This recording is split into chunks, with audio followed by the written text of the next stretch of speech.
தமிழ்ல வெளியாகாம தெலுங்குல வெளியாகும் தமிழ் செல்வனும் தனியார் அஞ்சலும். தமிழ் தெலுங்குல தயாராகும் படங்கள் பொதுவா 2 மொழிகள்லயும் ஒரே சமயங்கள்ல தான் வெளியாகும்.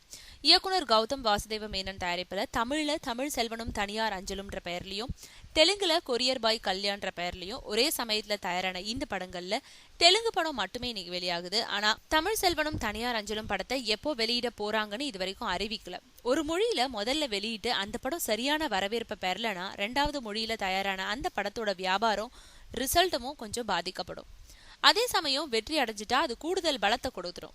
இப்போலாம் ஒரு மொழியில எடுத்து மற்ற மொழியில டப்பிங் செய்யும் படங்களையும் ஒரே நாள்ல தான் வெளியிடுறாங்க.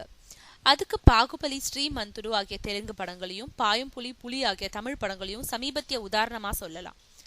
ஏற்கனவே எப்போ ஆரம்பிக்கப்பட்ட தமிழ் செல்வனும் தனியார் அஞ்சலும் படம் பல தடைகளை தாண்டி இப்போதான் வெளியீட்டுக்கு வந்திருக்கு. அப்படி இருக்கும் போது தெலுங்குல வெளியாகும் போதே தமிழ்லயும் ஒரே சமயத்துல வெளியிட்டு இருக்கணும்னே வியாபார வட்டாரங்கள் கருத்து தெரிவிக்கிறாங்க.